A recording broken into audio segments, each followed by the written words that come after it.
I got some new...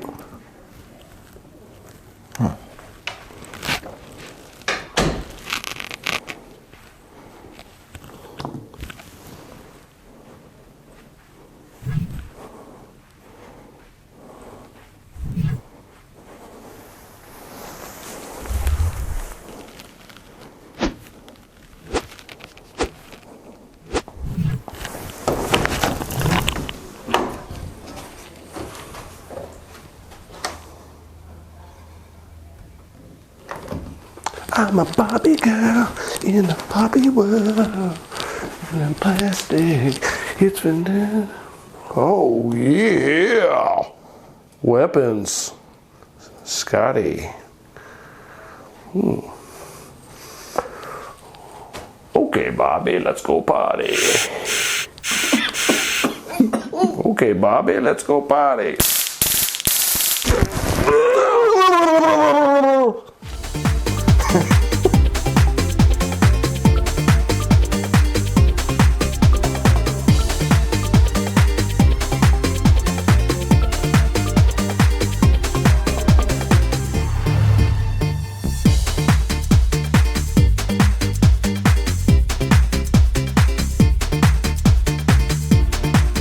Hey everybody, you're kicking it with the Homeboys and the Homeboys podcast. We've got a very exciting topic today, one that is going to rile one side up and another side is probably going to be with us, but it's something that is very important to discuss. We are talking landlords. That's right. We're going to talk about the different types of landlords, everything from institutional landlords to your everyday mom and pop and the people that are just out there getting started as a landlord.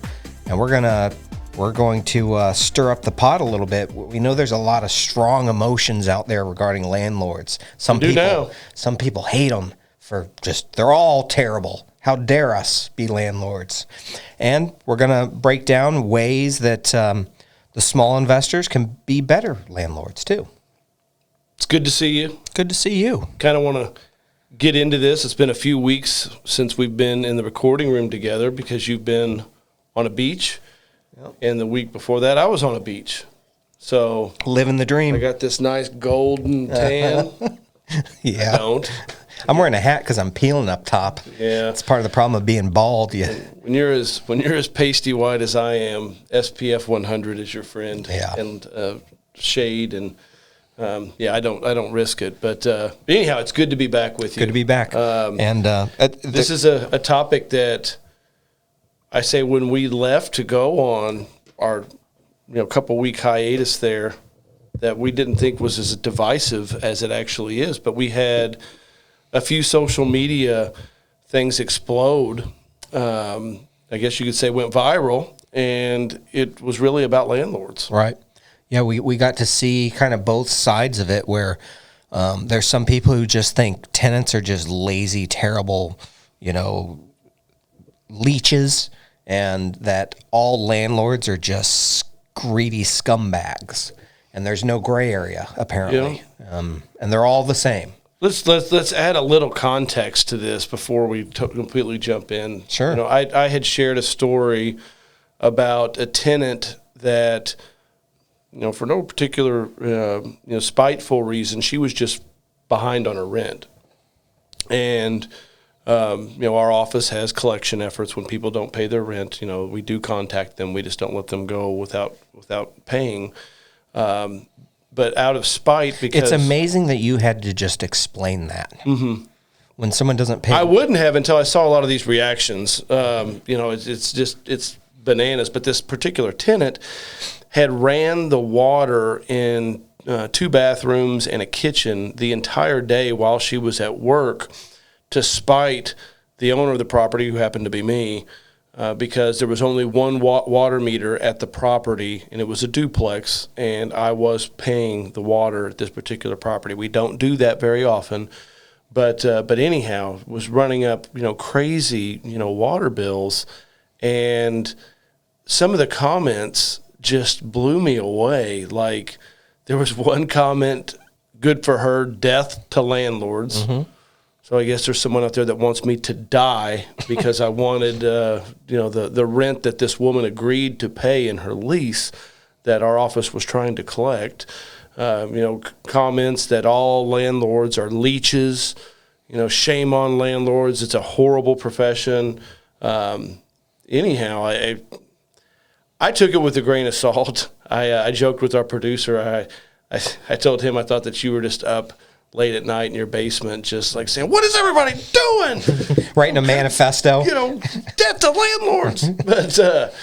But it's wild. Like I know that there's a new camp in the younger generation where you see the socialist thing has a movement. I'm not saying anything for or against that. I'm not getting into a political discussion, right. And I don't know if that plays into it. But it's just I was shocked by the comments. It was split 50-50. A lot of people then would come back and say, like, well, why would you be mad at the landlord? What did he do? Right. But it caused some interesting discussions here within the office, because I think the reason why we talked about it so much is we take a lot of pride in what we do, and we feel like we run a very ethical, moral business. And to see someone calling for us to die was pretty shocking. Mm-hmm. Pretty shocking. I mean, I know you suck, but right. But I mean, for them to say that about me was really troubling. I hear it every day when I walk in my front door at home.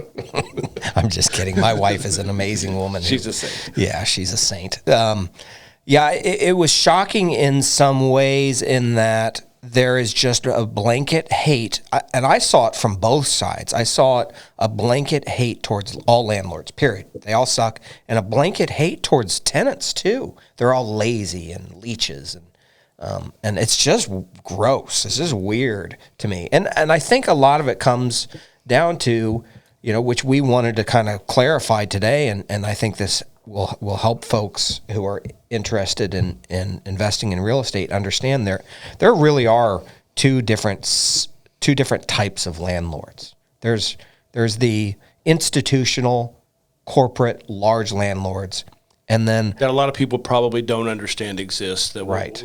We will discuss that. But. And then there's the mom and pop, or the small ones, or even small groups like ours. Now, we are landlords of up to about 900 or 1,000 properties, however many properties we manage. We don't own all of those. We are a property management company that serves our clients who own those, so that these mom and pops don't have to do it themselves. And we specifically have turned away institutional business. We specifically do not work with institutional money in large groups. In fact, Clint almost threw one of these institutional groups' CEO, or whatever you would call him, out of a second-story window at one point. That is a true story. I was pretty ticked off.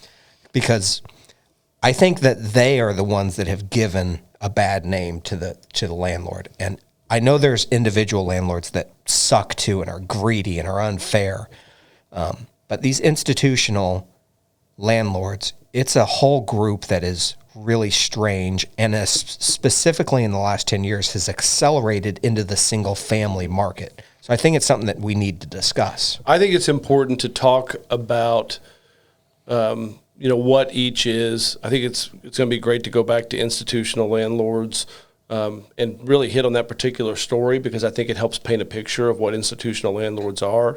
And you played a key part of that. It wasn't just me wanting to kick this guy's, because you actually saw the light before I did, and that you were against us even representing them before we took them. So right. I want to kind of walk through that. But before we get into institutional landlords, mom and pop landlords, let's go backwards and what does Scott Adams think that the most people what they perceive a landlord to be? Like if they're just your average everyday person that hears the term landlord, what do you think that people think that is? It's a guy living in an ivory tower in the penthouse, just cashing checks and counting money and just charging as much as he can for people. And if they get a month behind, screw them, throw them out on the streets. But just like a dude, a dude that's greedy. Correct. And trying to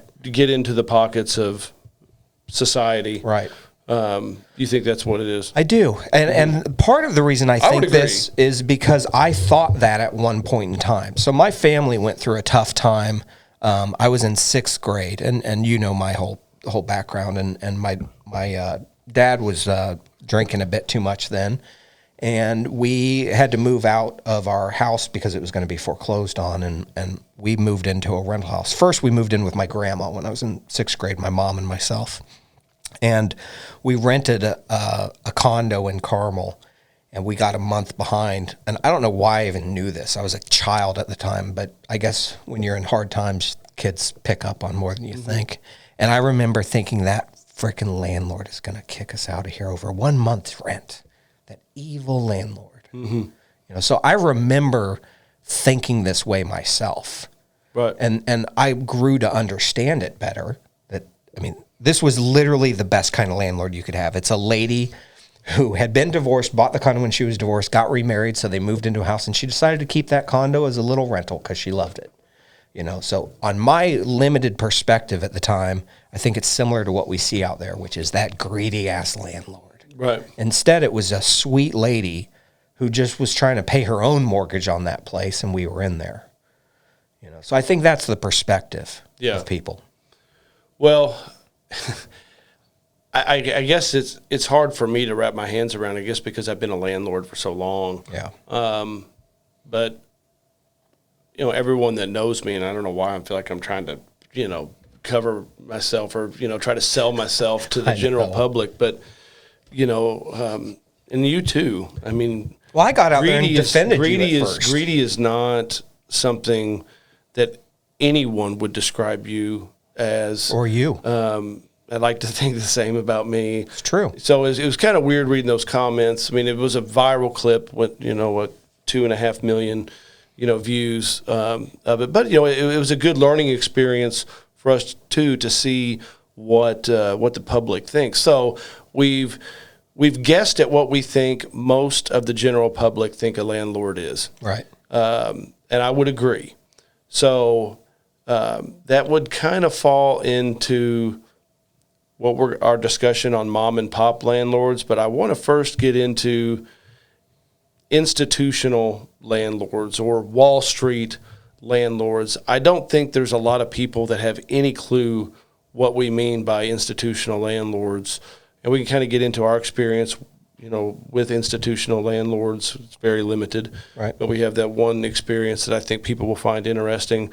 Why don't you break down what an institutional landlord or a Wall Street landlord is? So if you would have asked me this question 10 years ago, the answer would have been it is a group of investors that own apartment complexes or mostly commercial type of properties and like an apartment building, and they rent them out. However, in the last 10 years, what's happened is those same groups and Wall Streeters have purchased up single family homes and are now dominating the single family rental market. So they're buying houses in normal, nice neighborhoods and turning them into rentals.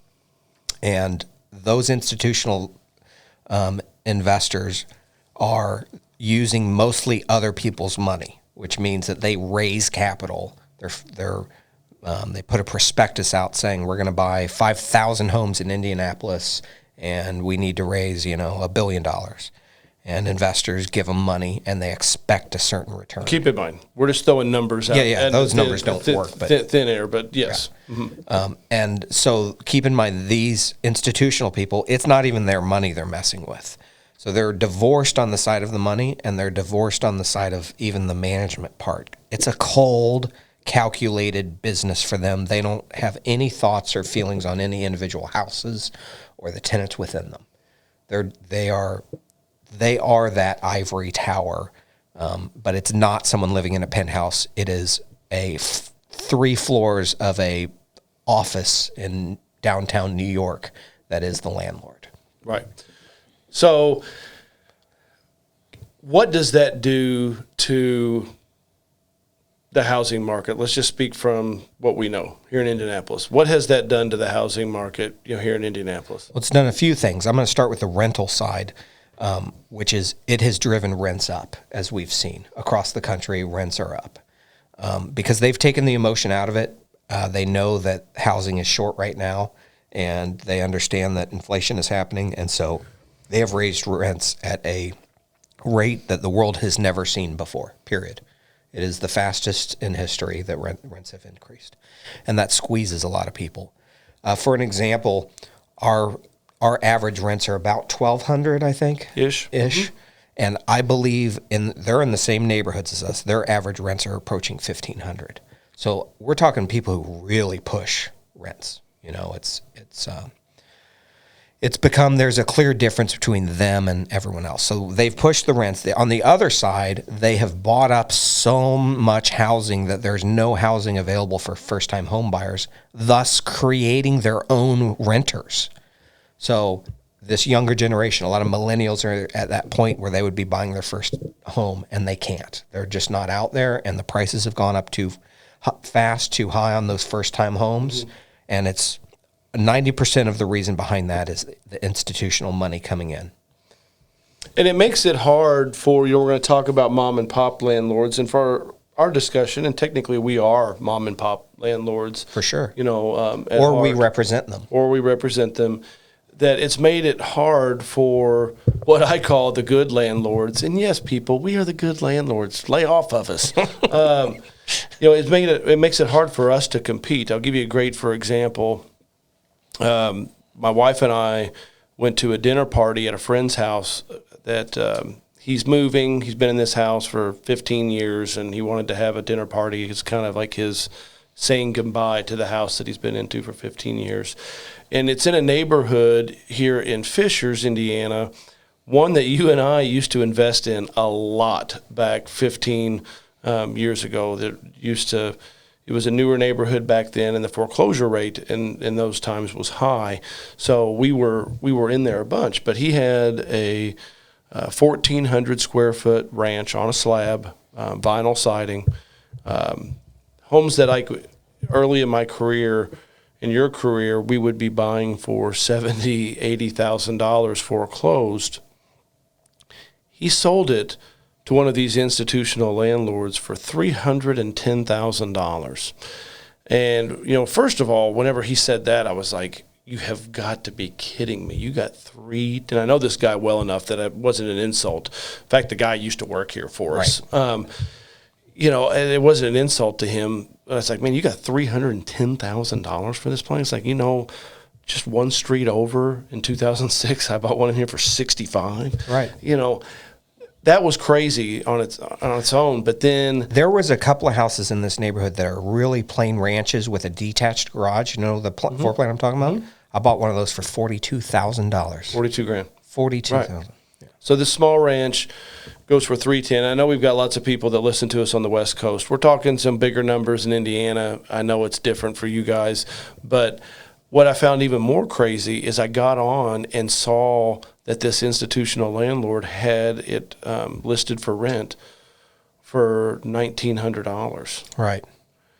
And I mean, those numbers are so bad, and something that we would never, you know, do for us or one of our clients. It's just it's bad. It's bad all around. It's bad returns for the institutional money. It's bad for the tenant because that's overpaying for a rental. It's bad for anyone trying to buy a house in that neighborhood. The only person that wins is someone who can sell right now and has somewhere else to go that they don't have to buy or rent right now. But then the gap that it creates in the market with first-time home buyers, and there's nothing available because they've all gobbled them up.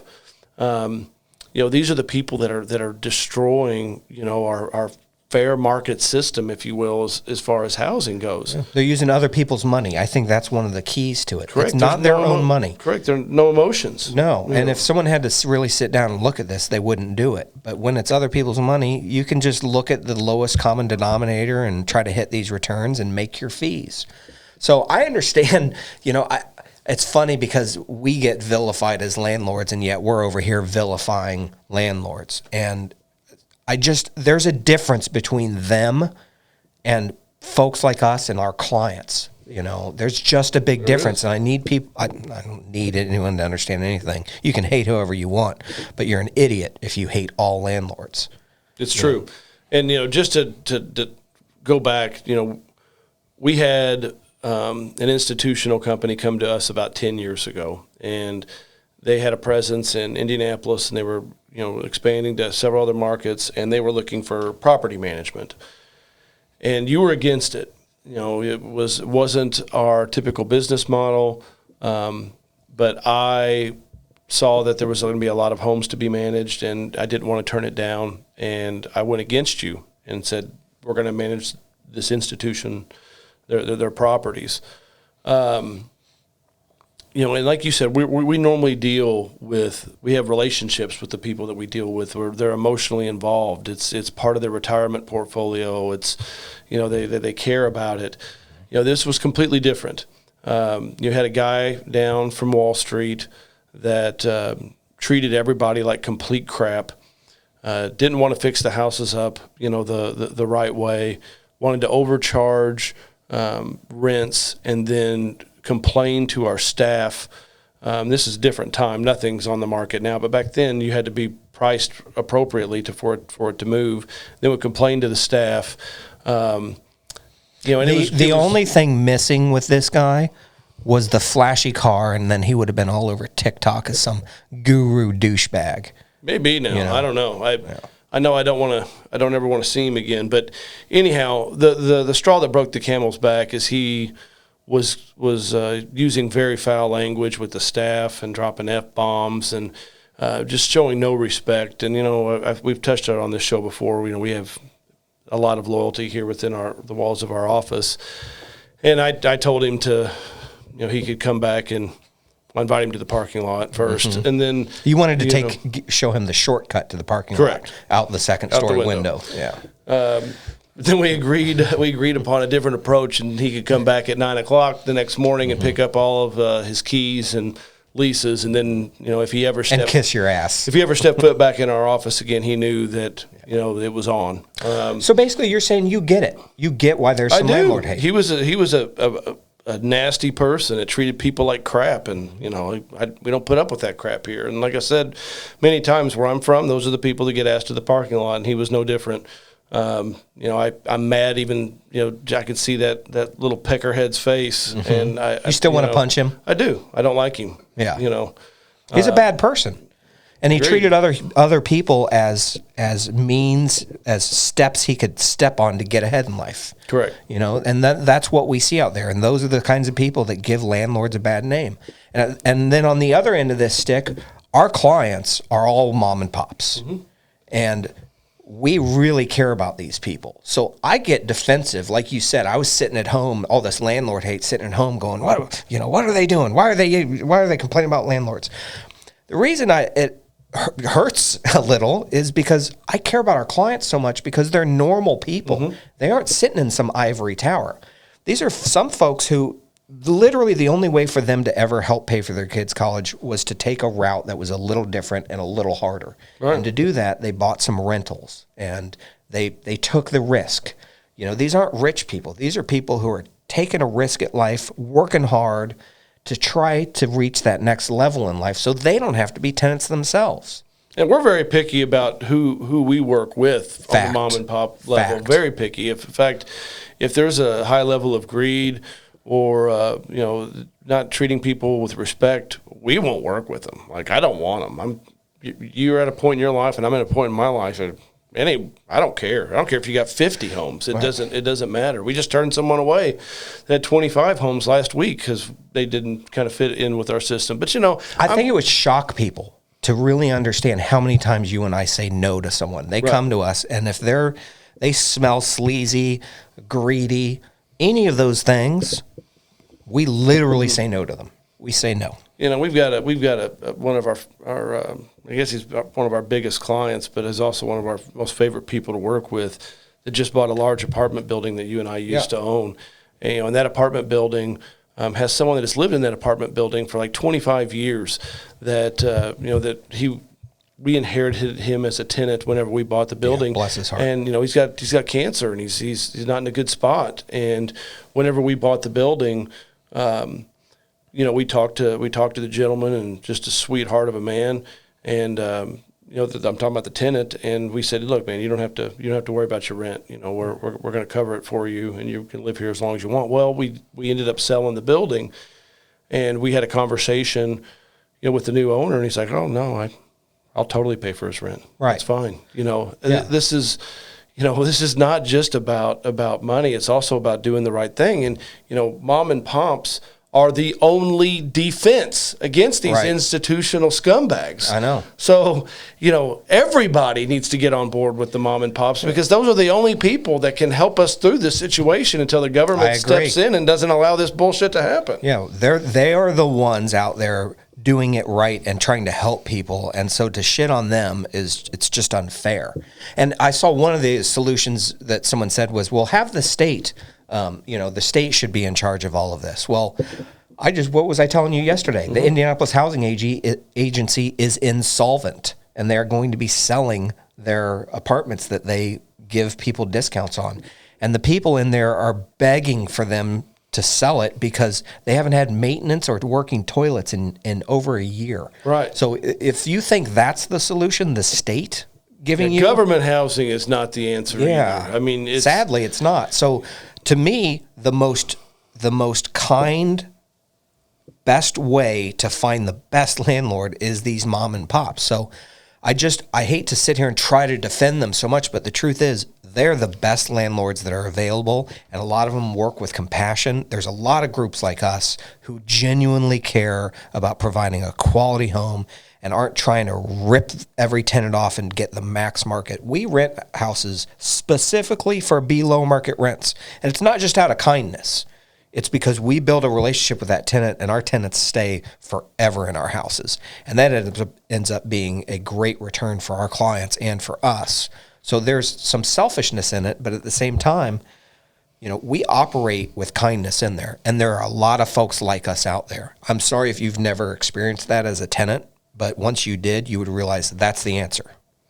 I think there's just a lot of people living in their mom and dad's basement that just can't stand anyone that's doing something to try to better their financial future for them or for their children, that they just feel like if you are in anything for profit or that you're a hard worker, then you're the scum of the earth. And I think it's a real problem in our society. Our freaking society is lazy. Yeah. And I agree. Everyone's pointing fingers saying, oh, I'm not where I want to be. It's the Right. Rocky speech that we always talk about in here. Because of him, because of my landlord, because of this, because of that. We haven't gone through our personal stories, but you and I started off with nothing, both of us, literally zero. Nothing. Zero. And we scraped and fought our way, and it was not a straight path for either of us.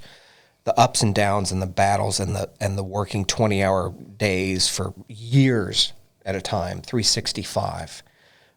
To get ahead. I'm proud of that stuff. And so for the people who sit at home in their mom's basement, clickety-clacking on their keyboards about, how bad, how evil all landlords are, they can kiss it. Well, the reason why this came up is because people questioned our integrity, and it didn't really bug me at all, because I know how stupid a lot of society is. But now that we've talked about it, it's kind of got under my skin now. Right. I'm sitting here thinking, Well, I'm so proud of our clients. And it's I feel like they're being attacked when they attack landlords. I'm proud of us. Yeah. We did start from nothing, built something slowly, over time. It's got us in a position where we're able to give back and grow God's kingdom in a way that we feel like other people should be doing. We're the platinum sponsor or gold sponsor of a cancer benefit, this weekend. We pay the rent for a homeless charity in southern Indiana, tens of thousands of dollars a year that we pay for them to be in this building, because we want to give back. And then for someone to come out and trash a person, those two things that I said would literally put $10,000 in your pocket or $10,000 in my Right. pocket, and then this person is sitting in their parents' basement complaining about landlords. What have they done? Right. Which is the challenge that I always say, which I know some people think is weird. So these people who are sitting in their mom's basement or sitting at home bitching about I'm not where I want to be and screw all these landlords, I have a challenge to them, which is to watch our show, to watch other shows like ours. You can create financial freedom. You can be a great landlord. You can change the world. you can quit bitching about landlords and become a good one. Yes, I'm saying the people who hate landlords should actually become a landlord. I know that's counterintuitive, but they should, because it's a way to financial freedom and it's a way to solve the things they're complaining about. If you don't like the way the world is and you don't like the way landlords are, the easiest way to change it is to become one and do it better. I challenge you to do it. I love that, man. It's true. It's great. It's true. Do it. Right. You can do it. We started with 0. You can too. There's a lot of other folks like us who really do give you the great tips to figure out how to do it. It's going to take a ton of work. It's going to be difficult, but you can do it with 0. If you're at negative $70,000 right now in debt, you can still do it. Institutional bad, mom and pop good. It's so true. It sounded like Emperor Palpatine on Star Wars. Yeah. Yeah, and you know who else I want to throw in with those institutional bad? Are those freaking douchebags all over social media with their fancy cars. There's nothing wrong with the fancy car, but just the way they flex it, you know. Well, that's the problem. And we got to wrap up, but you know, a lot of people, you know, TikTok, Facebook, you know, Instagram, you see these gurus who give mom and pop landlords a bad name. These gurus that are doing that crap, it's a very small percentage, and most of them are just trying to get into your pocket to make you think that you should be driving a McLaren. Doesn't work that way. That's not the way the world works. They're trying to sell you education, not real estate.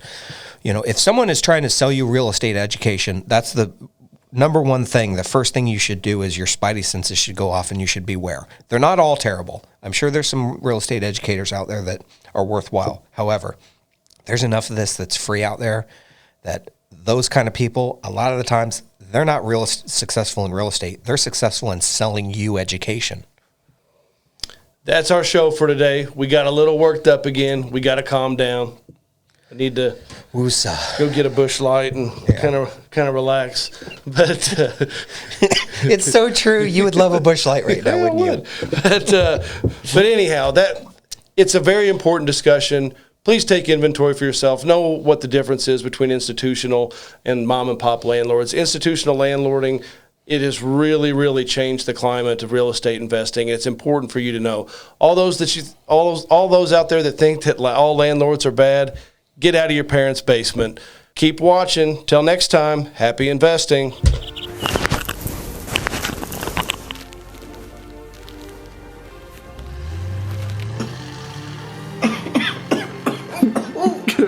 Okay. And then, yep. And then maybe one more of like you hiding and acting like he's in here and you're like, yeah. Okay.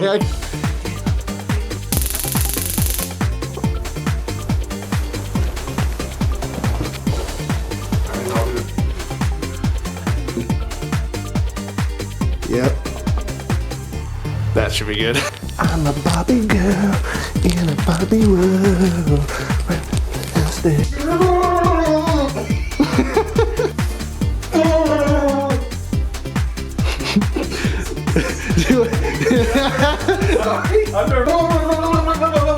That was it.